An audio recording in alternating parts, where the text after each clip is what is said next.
नमस्कार दोस्तों, untold stories देख रहे हैं आप और मैं हूं वरुण जौहरी। जय हिंद, जय भारत। व्हाट इज़ दिस अश्लीलता? ये अश्लीलता क्या है? ये एक सवाल था जो किया गया था कुछ मिनिस्टर्स के द्वारा, मंत्रियों के, कुछ सेक्रेटरीज के द्वारा, उस समय के वीएसएनएल के चेयरमैन से। और ये जो सवाल था, इसके पीछे एक बहुत बड़ी चिंता थी। चिंता जो थी वो ये थी कि भारत में पोर्नोग्राफी कंटेंट में बढ़ोतरी हो रही थी। और इस बढ़ोतरी के पीछे कारण था कि भारत में पहली बार इंटरनेट आया था। लेकिन आखिर ये इंटरनेट भारत में आया कैसे? दोस्तों, आम ज़रूरतें जो लोगों की जो बेसिक नेसेसिटीज़ हैं, उन्हें कहा जाता है रोटी, कपड़ा और मकान। लेकिन आज के परिदृश्य में जब देखें, जब आज के माहौल में इस वाक़ये को देखते हैं, तो इसमें एक और ज़रूरत को ऐड किया गया है। अब कहा जाता है रोटी, कपड़ा, मकान और इंटरनेट। लेकिन भारत में इंटरनेट आया कैसे? क्या इसके पीछे की स्ट्रगल की कहानी थी? 15 अगस्त 1995 का वो दिन जिसे कहा गया था कई अखबारों के द्वारा कि ये भारत का दूसरा स्वतंत्रता दिवस है। ये ऐसा दिन है जिसे सेकंड इंडिपेंडेंस डे भी कहा गया था, क्योंकि यही वो दिन था जिस दिन भारत में पहली बार इंटरनेट को लॉन्च किया गया। पर ऐसा क्या हुआ कि कुछ ही दिनों के बाद में बीएसएनएल के चेयरमैन के ऊपर आरोप लगाए जाने लगे। कहा जाने लगा कि भारत के लोगों के साथ स्कैम किया गया है। क्यों उन्हें ये कहना पड़ा पब्लिक कॉन्फ्रेंस में आके, प्रेस कॉन्फ्रेंस में आके, कि मुझसे बहुत बड़ी गलती हुई है? क्या इसके पीछे का पूरा कारण था, आपको बताने वाले हैं। कैसे भारत में वो जो स्ट्रगल था इंटरनेट को लाने का वो चला था, किस तरह से इसमें आगे काम किया गया था। और पोर्नोग्राफिक कंटेंट अकेली समस्या नहीं थी, यहाँ समस्या कनेक्टिविटी की थी। लगातार जो इंटरनेट जो इंटरप्शन होते थे, कनेक्टिविटी जाती थी, उसकी बड़ी समस्या थी। इसके अलावा स्टेबल इंटरनेट कनेक्शन भारत को प्रदान करना, ये एक बहुत बड़ी प्रॉब्लम थी। कैसे इसे किया जाए? इसके अलावा पैन इंडिया को एक्सेस कैसे दिया जाएगा इंटरनेट का? ये हम 1995 की बात कर रहे हैं, और वो भी एक बहुत ही किफ़ायती दामों पर। क्योंकि उस समय के टैरिफ्स अगर आप देखें तो हज़ारों रुपए, यहाँ तक कि बताया जाता है कि कॉर्पोरेट जो एक फ़ीस बनाई गई थी, 25,000 रुपये इंटरनेट के लिए देने का ऐलान किया गया था कि 25,000 रुपये आपको देने पड़ेंगे। और वो भी 1 MB की फ़ोटो के लिए 7 मिनट करीबन लगता था उसे डाउनलोड करने के लिए। स्पीड कैसे अच्छी होगी, एक्सेस कैसे दिया जाएगा, किफ़ायती कैसे बनाया जाएगा, ये एक बहुत बड़ी लड़ाई थी। और इसे किस तरह से हल किया गया, कैसे भारत को आज जो हम इंटरनेट जिसे हम यूज़ करते हैं, आपसे जुड़ते हैं जिसके माध्यम से, वो कैसे आया। बहुत ही दिलचस्प ये कहानी होने वाली है, और इस वीडियो को एंड तक पूरा ज़रूर देखिएगा, क्योंकि आपको काफ़ी सारी इन्फॉर्मेटिव इन्फॉर्मेशंस जो हैं यहाँ से मिलने वाली हैं। इंपॉर्टेंट इन्फॉर्मेशन आपको यहाँ से मिलने वाली हैं। और साथ ही साथ इस वीडियो को शेयर कीजिएगा जिससे ज़्यादा से ज़्यादा लोगों तक ये वीडियो पहुँचे। सब्सक्राइब करिएगा चैनल को। अब शुरुआत करते हैं आज के इस एपिसोड की। तो शुरुआत होती है 1986 से। देखिए, ये वो साल था 1986 जिसके पहले भारत में एक्सट्रीमली बेसिक इंटरनेट था, जिसे आप आज के अगर माहौल में इंटरनेट को जिसको आप देखते हैं, आप उस समय के इंटरनेट को कहेंगे ही नहीं कि ये एक इंटरनेट था भी। यानी कि एक ऐसा इंटरनेट था जो कि सिर्फ कुछ जो गवर्नमेंट कंपनीज हैं उनके पास रहता था, या फिर ओएनजीसी के पास था, मिलिट्री के पास होता था। लेकिन ये बहुत ही एक्सट्रीमली बेसिक इंटरनेट कनेक्शन होता था।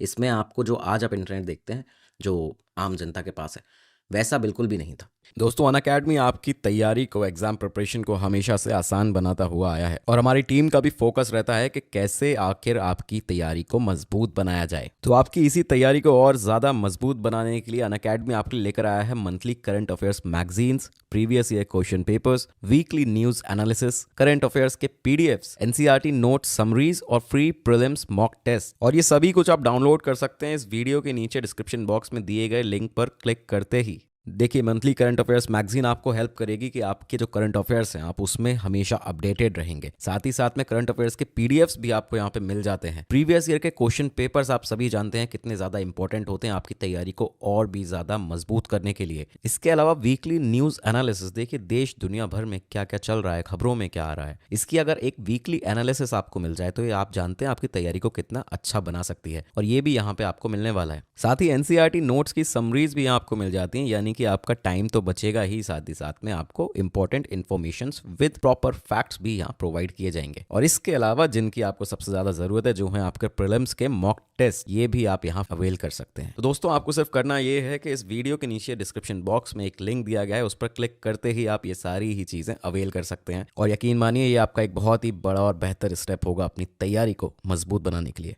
अब बढ़ते हैं आगे अपने एपिसोड में। 1986 ये वो साल था जब डिपार्टमेंट ऑफ इलेक्ट्रॉनिक्स ने एक जॉइंट एग्रीमेंट, एक तरह से एक जॉइंट अंडरटेकिंग थी, जिसको साइन किया गया यूनाइटेड नेशन डेवलपमेंट प्रोग्राम के साथ।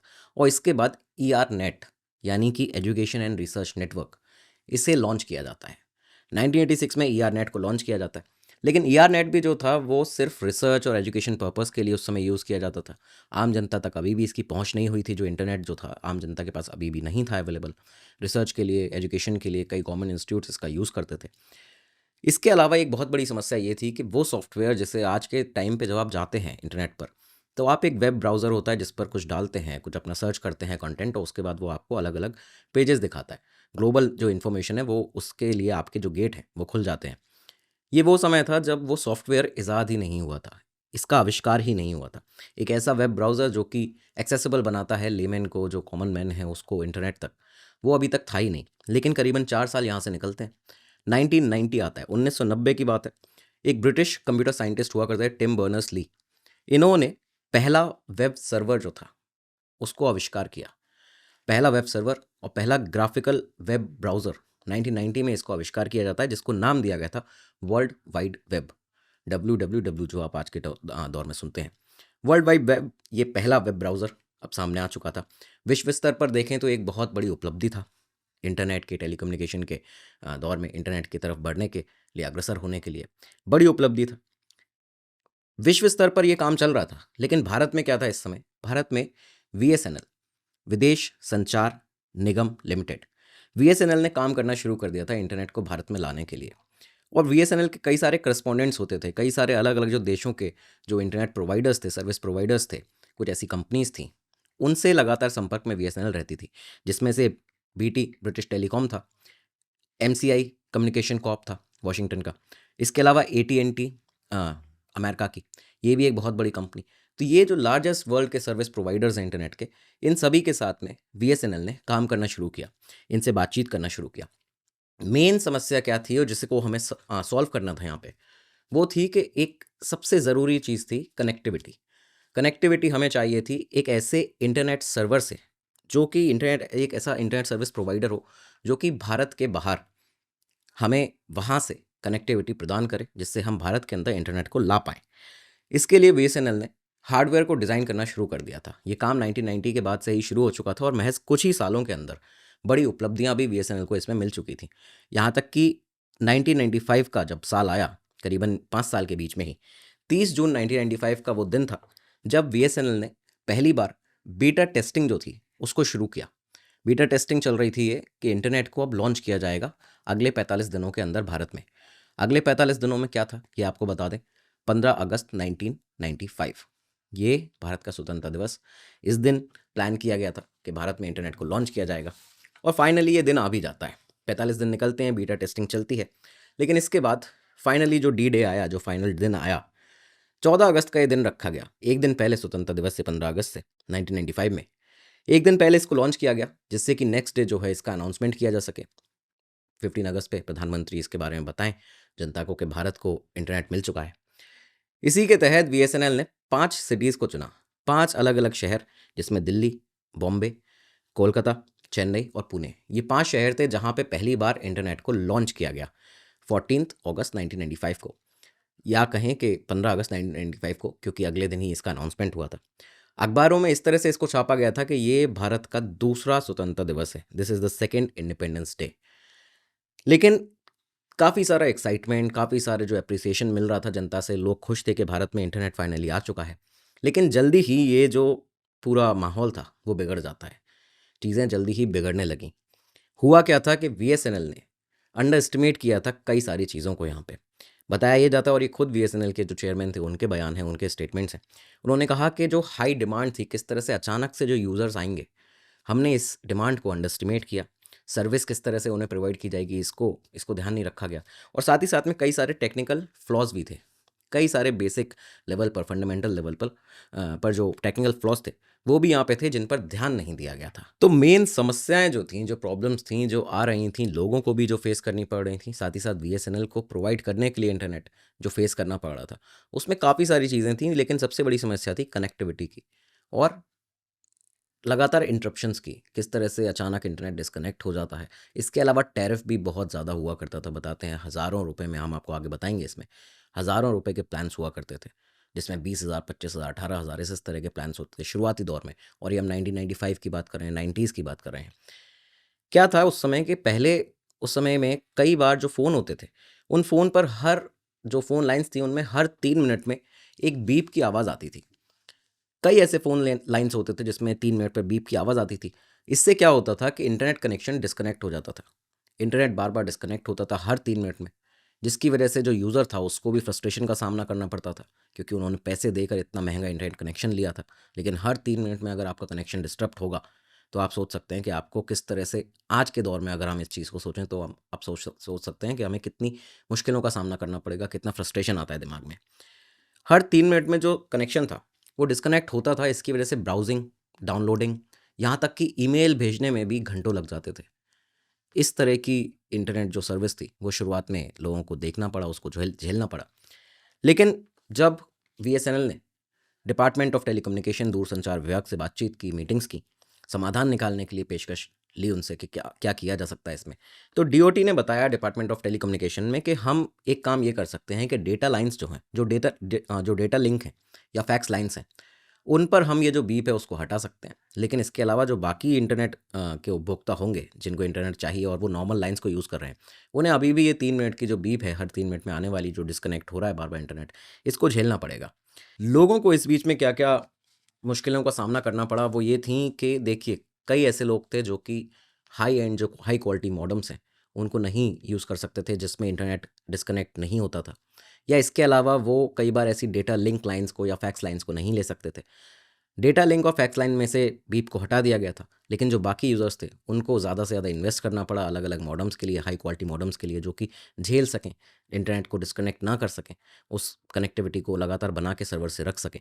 तो ये सारी मुश्किलें थीं जो आम लोगों को इसका बहुत ज़्यादा सामना करना पड़ रहा था, और आम लोगों तक तो इंटरनेट उस समय पहुँच भी नहीं पा रहा था, क्योंकि 5 ही शहर थे जहाँ पे इंटरनेट था। इसके अलावा एसटीडी चार्जेस जो थे, वो लगते थे। अगर कोई दूसरे शहर का शख्स कहीं भी भारत के किसी भी जगह से अगर इंटरनेट से कनेक्ट करना चाहता है, तो वो यहाँ पे कैसे इन शहरों में जो दिल्ली, कोलकाता, पुणे, चेन्नई जैसे शहर हैं, यहाँ पे कॉन्टैक्ट कैसे करेगा? और कॉन्टैक्ट अगर करेगा तो उसके ऊपर एसटीडी का चार्ज लगेगा। एसटीडी चार्ज भी उस समय पे ₹35 पर मिनट होता था, इंटरनेट अगर आपको यूज़ करना है तो, और उसके ऊपर से स्पीड कम है। तो आप सोच सकते हैं कि अगर एक फ़ाइल भी डाउनलोड करनी है, तो उसमें आपके कितने रुपए खर्च हो सकते हैं। जब 1 एमबी की फ़ोटो को डाउनलोड करने के लिए 6 से 7 मिनट लगते थे। तो ख़ैर ये सारी चीज़ें थी। बीएसएनएल और डीओटी की काफ़ी सारी इसके बाद मीटिंग्स हुई, और इस मीटिंग में डीओटी ने एक और जो हल था समस्या का, वो यहाँ पे निकाल के सामने दिया।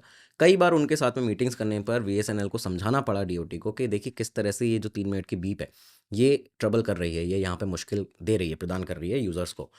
इसके लिए एक फैक्स मशीन को यूज़ किया गया। एक फैक्स मशीन का उपयोग करके ये दिखाया गया कि 3 मिनट की बीप के कारण जो फैक्स था, वो हर 3 मिनट में डिस्टर्ब हो रहा था। जब ये सब चीज़ें देखी गईं, तो इसके बाद लोगों ने भी कई बार सवाल उठाने इस बीच में क्योंकि शुरू कर दिए थे।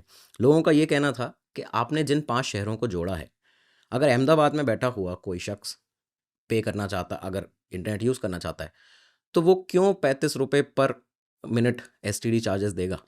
और इसके अलावा आप लोकल स्तर पर दिल्ली में, बॉम्बे में, चेन्नई में, पुणे में, कोलकाता में, जहाँ पे आपने इंटरनेट को अभी लॉन्च किया है, लोकली जो आप अच्छी सुविधा नहीं दे पा रहे हैं, तो फिर आप कैसे अहमदाबाद में बैठे शख्स को दिल्ली से, बॉम्बे से कनेक्ट करेंगे? कैसे वो इंटरनेट को यूज़ कर पाएगा?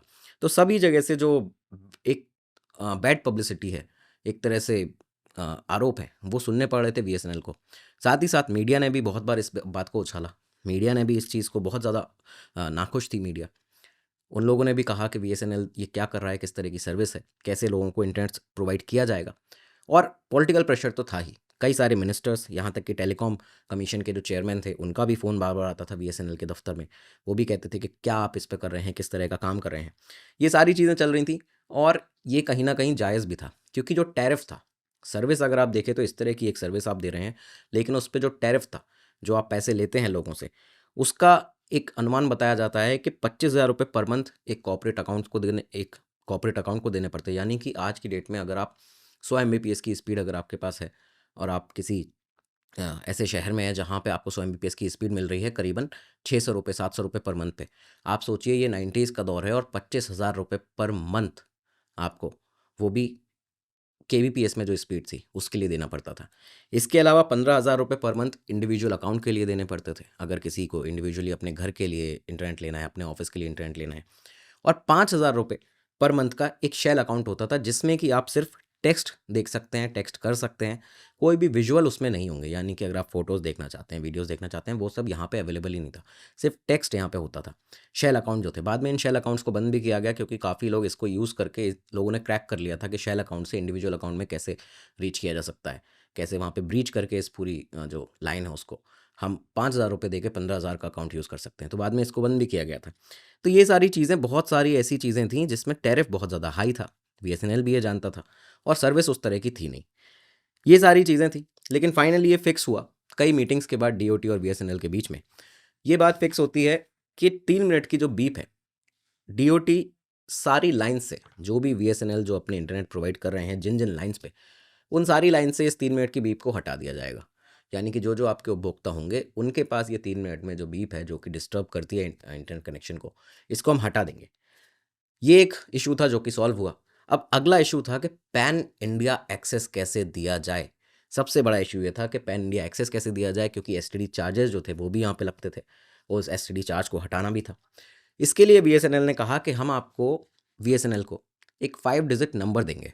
एक ऐसा 5 डिजिट का नंबर जो कि किसी के भी पास अगर है, जो भी आपके यूज़र्स हैं, जो आपके उपभोक्ता है, कंज्यूमर्स हैं, उनको आप दीजिए ये 5 डिजिट का नंबर, और इस नंबर के बाद जब वो इसको डायल करेंगे कहीं से भी भारत में बैठकर, तो ये नंबर उन्हें लॉगिन कराएगा इन 5 शहरों में जहाँ पे इंटरनेट अभी आपने लॉन्च किया है, उसमें से किसी भी एक शहर में।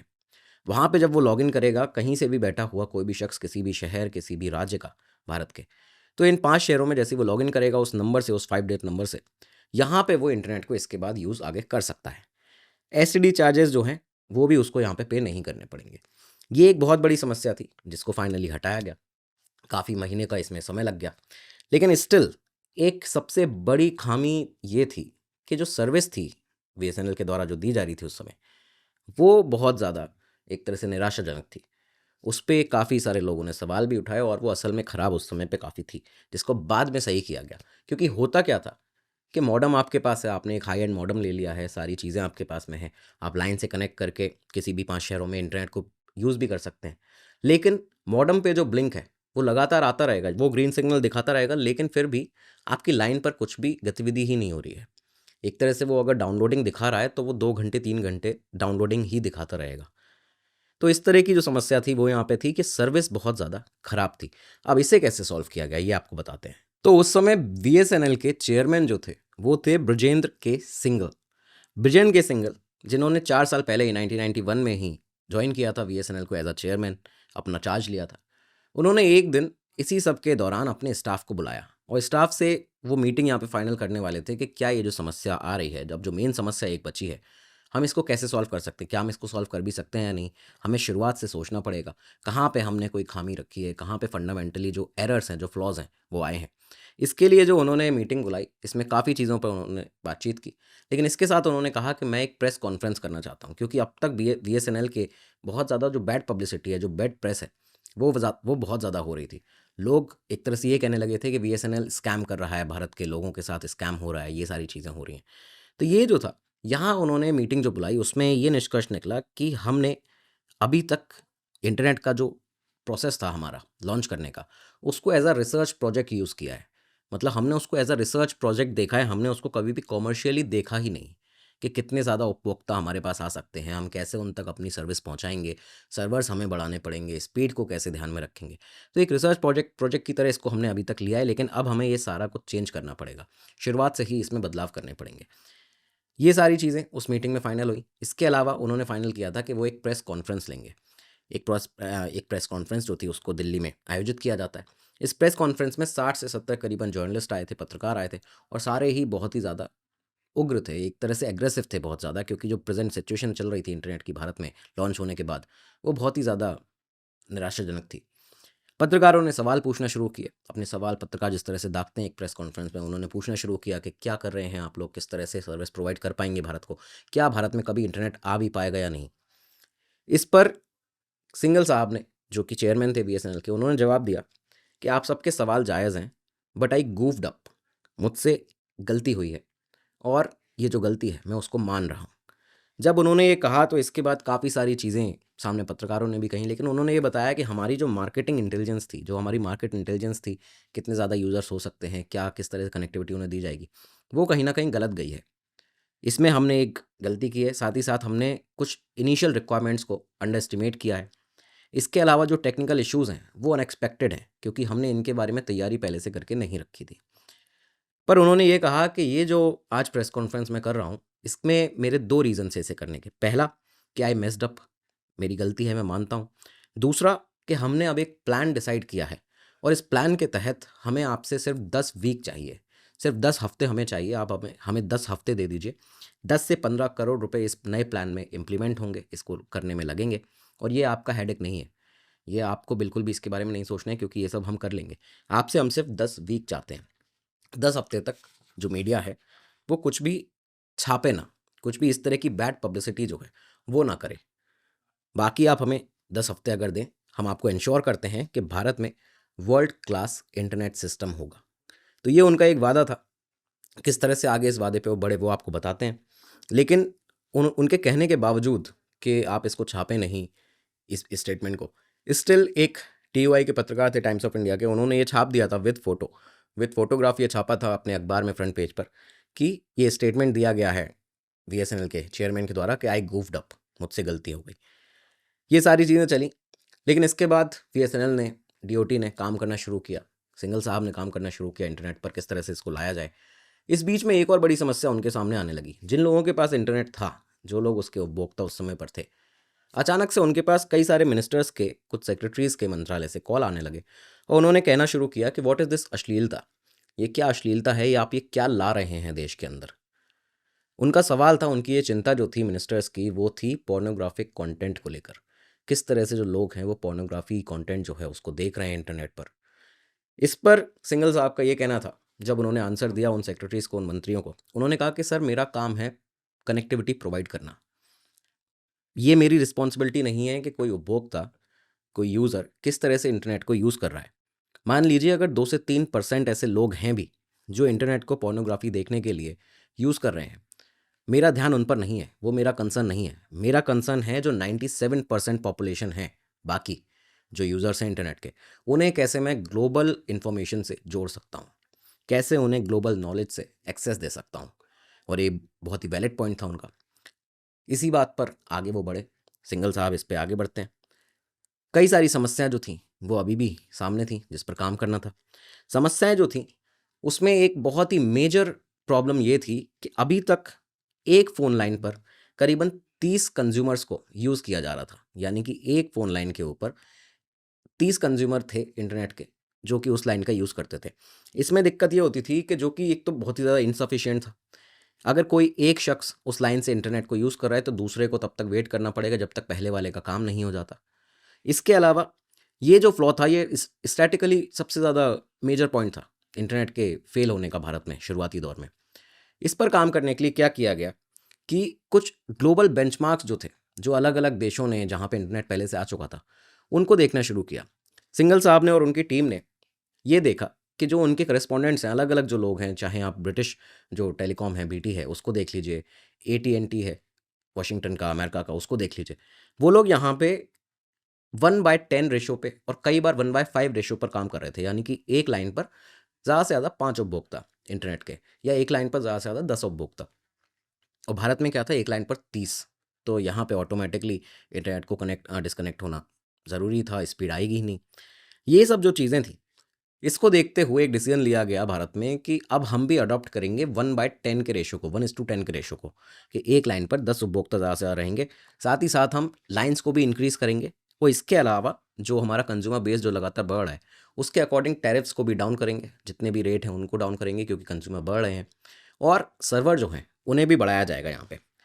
ये सारी चीज़ें थी कि इंश्योर किया जाए कि कई सारे सर्वर्स हों हमारे पास, कि अगर एक सर्वर जो है वो फेल भी हो जाता है तो ऑटोमेटिकली दूसरा सर्वर उस इंटरनेट कनेक्शन पर काम करने लगे, जिससे कि इंटरनेट की जो कनेक्टिविटी है, जो स्पीड का इशू है, वो आए ही ना। इसके साथ में कई सारे जो सिस्टम क्रैशेस थे उन पर काम किया गया।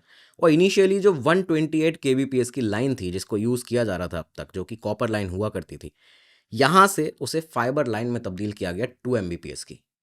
फाइनली अब 2 Mbps की लाइन पहली बार लाई गई। जो स्लो इंटरनेट था, जो डाउनलोड में सबसे ज़्यादा दिक्कत देता था, फ़ोटोज़ का डाउनलोड हो, ईमेल को देखना हो, जीमेल को एक्सेस एक्सेस करना हो, इसमें 128 केबीपीएस की स्पीड पर आप क्या कर सकते हैं, आप लोग आज के टाइम पे भली-भाँति जानते हैं। तो उस पे कुछ भी नहीं हो सकता था। इसलिए उसे इंक्रीज़ किया गया। अभी तक जो कॉपर लाइन्स को यूज़ कर रहे थे, उसको फाइबर में तब्दील किया और अब 2 एमबीपीएस की स्पीड यहाँ पे हो चुकी थी। ये जो पॉइंट था और ये जो क्षण था, यहाँ से जो ओवरऑल प्रॉब्लम थी, वो एक तरह से सॉल्व होती हुई दिखाई दी। कंप्लीट सिस्टम जो था वो रिवैम्प हुआ। कंज्यूमर बेस जो था, वो अब तक जो 50,000 से लेके 5,000 से लेके 10,000 तक सोचा हुआ था, जो कंज्यूमर थे, उसको बढ़ाने के लिए उसको 5 टू 10 टाइम्स बढ़ाने के लिए सर्वर रखे गए, उसको 5 टू 10 टाइम बढ़ाने के लिए लोगों को रखा गया। साथ ही साथ में उन सिटीज़ पर काम किया गया, जो 5 सिटीज़ हैं, वहाँ से कैसे इंटरनेट को पूरे देश भर में पहुँचाया जा सकता है। यहाँ पे बीएसएनएल ये जानता था कि हम मार्केटिंग में ज़्यादा अच्छे नहीं हैं। इसके लिए बीएसएनएल ने अलग-अलग फ्रेंचाइज़ीज़ को, जो सर्विस प्रोवाइडर थे इंटरनेट के, उनसे संपर्क किया और इसके बाद जो टैरिफ्स थे, उनको रिड्यूस करना शुरू कर दिया। जितने भी टैरिफ थे जो हज़ारों रुपए में हुआ करते थे, उनके रेट घटाए गए, रेट को कम किया गया और ये इसलिए किया गया था जिससे कि क्योंकि वॉल्यूम अब बढ़ने लगा था। इंटरनेट धीरे-धीरे अपनी स्पीड भी सही करने लगा था, कनेक्टिविटी भी ठीक रहती थी, स्टेबल कनेक्शन रहता था, तो कंज्यूमर बढ़ने लगे थे। कंज्यूमर जो बढ़ा, उससे ज़्यादा जो कॉस्ट कटिंग की गई थी, उसमें कुछ ज़्यादा नुकसान नहीं हुआ बीएसएनएल को भी। फास्ट रिकवरी जो थी वो उसकी हो चुकी थी। इसके अलावा सारे ही शेल अकाउंट्स जो थे, उनको ख़त्म किया गया। शेल अकाउंट वाला जो एक प्लान रहता था, उसे ख़त्म क्यों किया गया? क्योंकि काफ़ी सारे ऐसे यूज़र्स थे जो कि उसको मिसयूज़ करते थे उस सब्सक्रिप्शन को। वो क्या करते थे कि ब्रीच कर लिया था उन्होंने, हैक कर लिया था, क्रैक कर लिया था उस चीज़ को कि कैसे हम शेल अकाउंट से इंडिविजुअल अकाउंट में, जो कि 18,000 रुपये का 15,000 रुपये का अकाउंट था, उसका प्लान था, उसको कैसे ले सकते हैं। 5,000 रुपये देके 15,000 का कैसे हम मुनाफ़ा ले सकते हैं। तो ये इसकी वजह से सारे शेल अकाउंट्स को हटाया गया यहाँ से। और इसी के साथ में आप अगर देखें तो कई सारे कस्टमर फ्रेंडली जो इनिशिएटिव्स थे, वो बीएसएनएल के द्वारा यहाँ पे लिए गए। क्या किया गया कि जो टैरिफ्स होते थे, जैसे मान लीजिए आपका प्लान है जिसमें आपको एक्स एमबी का जो स्पेस है वो मिला है, कि आपके पास 2 जीबी डेटा है, 3 जीबी डेटा है, एग्जाम्पल के तौर पर। अगर वो आपका बच भी गया तो उसे हम आगे बढ़ा देंगे, आपके नेक्स्ट प्लान में उसको ऐड कर देंगे।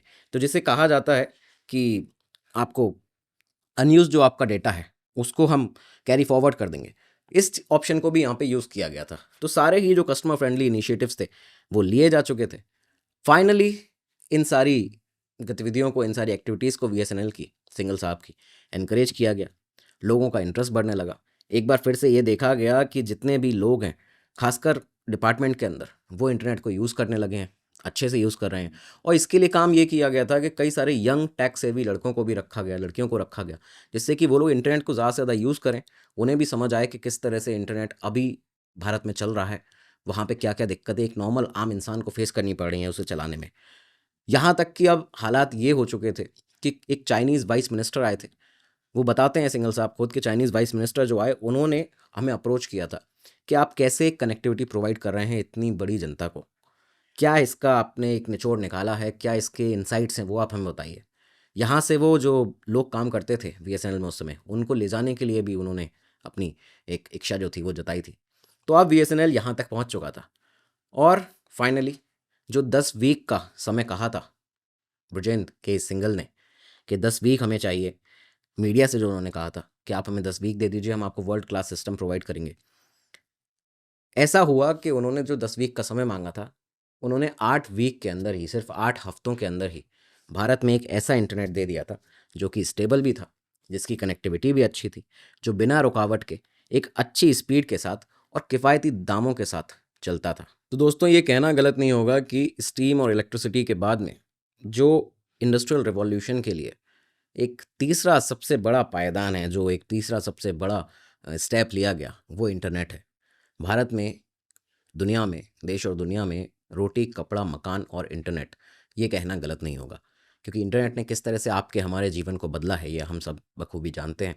और आज के दौर में 900 मिलियन इंटरनेट यूज़र्स भारत में मौजूद हैं। 900 मिलियन इंटरनेट यूज़र्स भारत को ये सेकंड लार्जेस्ट ऑनलाइन मार्केट बनाते हैं पूरी दुनिया में। आज Bharat second largest online market है दुनिया का। तो ये वो इंटरनेट की कहानी थी, उस स्ट्रगल की कहानी थी, जो शुरू हुआ 5 सिटीज़ से। उसके बाद उसमें कई सारी दिक्कतें आईं, किस तरह से उन दिक्कतों को फेस करते हुए ब्रिजेन के सिंगल ने, जिनको फादर ऑफ इंटरनेट कहा जाता है भारत का, उन्होंने अपना काम किया, किस तरह से भारत तक इंटरनेट पहुंचाया। और सिर्फ 1-2 प्रॉब्लम्स नहीं थी, 7 से 8 तमाम सारी और प्रॉब्लम्स इस तरह की थी जिनको सॉल्व करना बहुत ज़्यादा ज़रूरी था। डीओटी ने, डिपार्टमेंट ऑफ टेलीकम्युनिकेशन ने, किस तरह से साथ दिया, सपोर्ट किया बीएसएनएल को, और तब जाके आज जो हम इंटरनेट यूज़ करते हैं, जहाँ पे 200 एमबीपीएस की स्पीड, 400 एमबीपीएस की स्पीड, और ना जाने अब तो और ज़्यादा स्पीड आ चुकी है, कि उस समय जो 1 एमबी की फ़ोटो को डाउनलोड करने में 7 मिनट लगते थे, आज अगर आप 10 एमबी की फ़ोटो को भी डाउनलोड करते हैं तो वो कुछ सेकंड्स में हो जाती है, आपकी एक अच्छी इंटरनेट स्पीड के साथ, स्टेबल कनेक्शन के साथ। तो ये आज का हमारा एपिसोड था। आपको बताना बहुत ज़्यादा ज़रूरी था कि कैसे इंटरनेट भारत में आया। कैसा लगा ये वीडियो? कमेंट बॉक्स में ज़रूर बताइएगा, जिससे कि आपके जब सुझाव आते हैं, जो आपकी राय आती हैं, उनको हम पढ़ते हैं, उसके बाद उस पे अमल करने की कोशिश करते हैं। और भी टॉपिक्स बताइएगा कुछ इस तरह के, जो कि भारत की तरक्की, भारत की जो स्ट्रगल रहे हैं कई अलग-अलग चीज़ों के, चाहे स्पेस मिशन हो, चाहे इंटरनेट का रिवॉल्यूशन जो हुआ है, ये भी हम आपको बता पाएँ, इस तरह की कहानियाँ आपको बता पाएँ।